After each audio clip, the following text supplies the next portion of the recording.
Selamat malam, selamat datang di Mata Najwa. Saya Najwa Shihab, tuan rumah Mata Najwa. Taliban kembali berkuasa di Afghanistan, membangkitkan ingatan dan kecemasan tentang cara-cara lama saat mereka dulu berkuasa.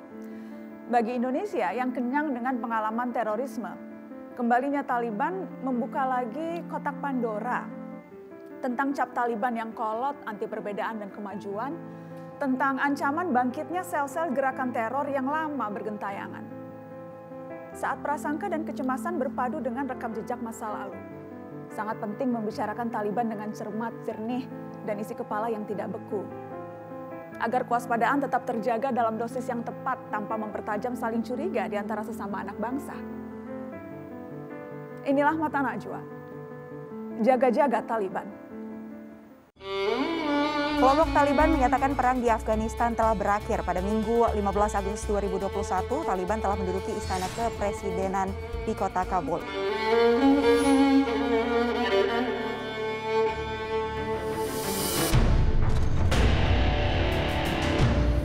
Kita terus mendoakanlah, kita jangan terlalu pesimis.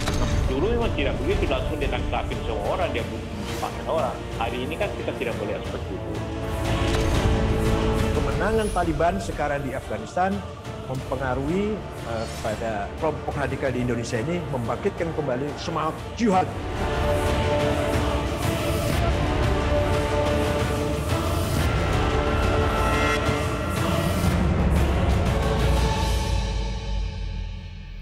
Ya, sejak Taliban mengambil alih pemerintahan Afghanistan, perbincangan mengenai kelompok politik bersenjata ini mengemuka di berbagai negara, termasuk tentunya di Indonesia, Warga Plus 62. Bahkan perbincangannya pun memantik pro kontra.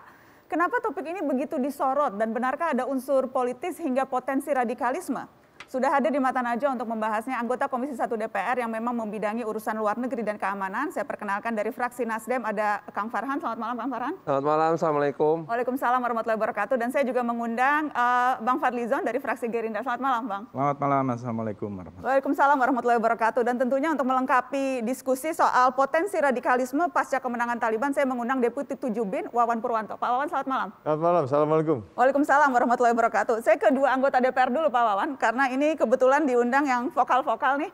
Dan soal isu Afghanistan juga kencang. Tapi kencangnya beda, kencang yang sini beda, kencang yang sana beda. Saya ke kencang yang sini dulu, Bang Fadlizon yang selalu kencang. Dan menurut Anda, jaga-jaga, khawatir terhadap kemenangan Taliban dan pengaruhnya ke politik dalam negeri, masih dalam tahap wajar atau Anda lihat sudah mulai berlebihan nih sikap khawatirnya?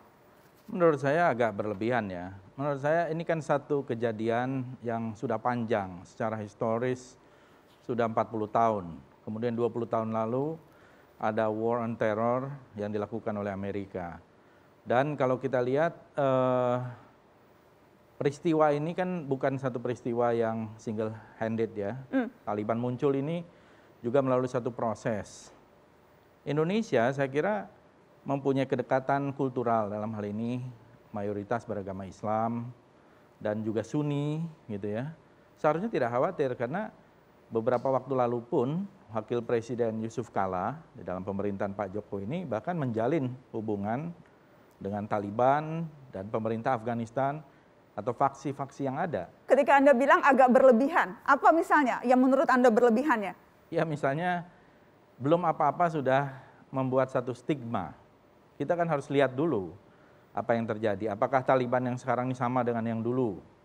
Ya, Amerika sendiri melakukan komunikasi politik dengan pihak Taliban.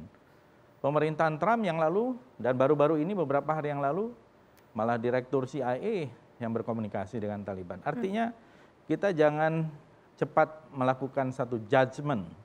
Dan judgement apa itu? Menurut Anda judgement apa yang timbul? Judgement Islamofobia, ketakutan. Ya, menurut saya ini banyak kalangan kita yang masih terbuai dengan satu judgement Islamofobia yang didengungkan oleh war on terror. Itu 20 tahun yang lalu setelah peristiwa 9/11. Oke. Dan ini yang menimbulkan menurut saya dampak politik kemana-mana. Sikap-sikap yang Islamofobik ini. Kalau di negara-negara yang lain wajar. Yang misalnya Islam menjadi minoritas di Eropa atau di negara lain. Tetapi dalam hal ini menurut saya tidak perlu ada kekhawatiran, kita lihat saja. Oke. Toh mereka sendiri menjanjikan satu hal yang inklusif. Kemudian mereka juga menjanjikan sebuah amnesti. Kita nanti akan bahas janji-janji Taliban dan apakah memang sudah selayaknya percaya pada janji itu. Tapi saya tertarik ketika Anda mengatakan bahwa munculnya malah justru Islamofobia. Kang Farhan, bagaimana? Saya kira kalau Islamofobia di negara Eropa, Amerika memang terjadi, ada. Kalau di Indonesia saya kira lebih ke trauma, bukan Islamofobia. Trauma yang menunjukkan bahwa kelompok-kelompok yang kemudian muncul, menonjol, melakukan kekerasan teror, itu semua membawa bendera yang berafiliasi dengan perjuangannya. Ya, kita kan di sini tuh kadang nggak bisa bedain mana Taliban, mana revolusi Iran, mana ISIS gitu, ya. Semuanya dijadikan satu keranjang yang sama. Satu keranjang yang sama aja gitu. Dari tahun 81 kalau kita mau mengurut, terus itu kejadian. Bayangkan saja apa yang terjadi di Iran menginspirasi kejadian Polsek Cicendo, menginspirasi kejadian Woyla. Apa yang terjadi kemudian di di Afghanistan tahun 2001 memicu banyak hal lain berikutnya yang menakutkan gitu. Bahkan Manchester United datang aja mau dicegah lewat sebuah bom yang nggak perlu gitu. Itu kan rasa ketakutan yang wajar apabila terjadi. Nah, jadi reaksi-reaksi yang Anda tangkap apa nih dengan kemenangan Taliban yang tidak bisa dilihat sebagai Islamofobia seperti kata Bang Fadlizon, saya sih tapi bukan Islamofobia yang saya takutkan. Apa misalnya contoh reaksi yang menurut Anda memang perlu diwaspadai? Fakta bahwa di beberapa sosial media ada glorifikasi kemenangan Taliban ini kemenangan Islam. Nah, ini kemudian betul-betul istilah kita namanya digas bener nih sama mereka-mereka yang memang punya hasrat untuk mendirikan negara yang tidak Pancasila. Dan itu masih ada, kita tidak bisa menyangkal. Nah, wajar apabila mereka melakukan hal seperti itu. Karena apa? Karena tanggapan di sosial media masih sangat tinggi. Beberapa akun-akun baik Facebook, Instagram maupun Twitter itu menunjukkan hal seperti itu. Bahkan menjadikannya sebagai sebuah inspirasi. Artinya apa?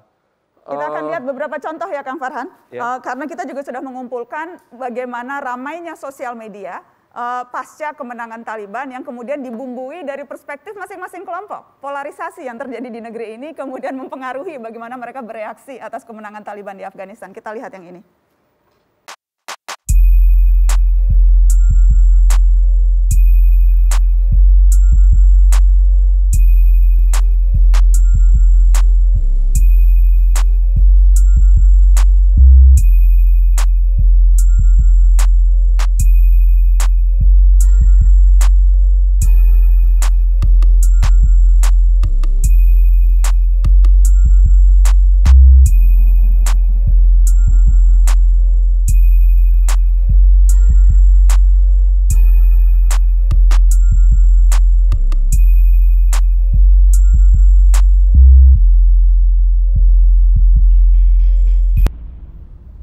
Teman-teman, itu baru cuplikan sangat sedikit, tapi secara umum bisa kami gambarkan ada dua narasi yang berkembang. Ada kemudian narasi kemenangan Taliban ini kemenangan umat Islam yang kemudian berharap Indonesia bisa segera menjalankan syariat Islam terinspirasi dari Taliban.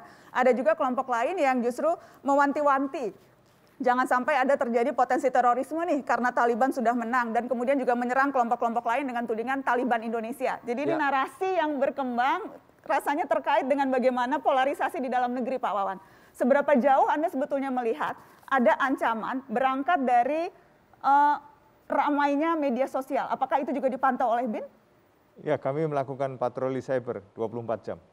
Dan di situ juga menemukan hal-hal semacam ini dan ramai memang. Oleh karenanya kita harus meliterasi saudara-saudara kita ini supaya tidak membawa konflik di luar masuk ke dalam. Karena kita tugasnya adalah melindungi segenap bangsa dan seluruh tumpah darah. Menjaga keselamatan rakyat. Pak Wawan, Anda katakan patroli cyber 24 jam. Tapi apakah memang ada potensi euforia atau berbagai komentar di medsos itu akan termanifestasi dalam bentuk aksi serangan? Ya, kalau tidak kita intercept, artinya intercept itu kita meliterasi mereka dengan menyampaikan sesuatu supaya mereka menjadi soft, menjadi netral dan menjadi lebih melihat ke depan ketimbang sesuatu yang emosional, kemudian membawa dampak yang mengajak semangatnya, kebetulan membuat itu di sini riot. Ini yang kita jaga. Kalau misalnya itu dibiarkan, nanti kita terkena masalah bio-omission, pembiaran. Kalau namanya pembiaran, apa yang terjadi? Nanti kita juga yang dipersalahkan. Oleh karenanya kita lebih baik mencegah daripada mengobati. Dan itu kita lakukan terus, sehingga sampai masyarakat betul-betul menyadari bahwa makna perdamaian dan kehidupan-kehidupan yang soft seperti sekarang kita rasakan ini akan lebih memberikan dampak positif ketimbang terjadi ribut terus yang akhirnya justru akan menyengsarakan rakyat sendiri. Baik, nanti kita lanjutkan karena salah satu yang juga memberikan reaksi yang cukup keras terhadap apa pengaruh kemenangan Taliban di Indonesia dan mewanti-wanti agar waspada adalah PBNU. Saya akan berbincang dengan Ketua PBNU setelah pariwara. Kita akan tanya bagaimana sikap PBNU, apakah memang betul ikut khawatir atau seperti apa setelah pariwara.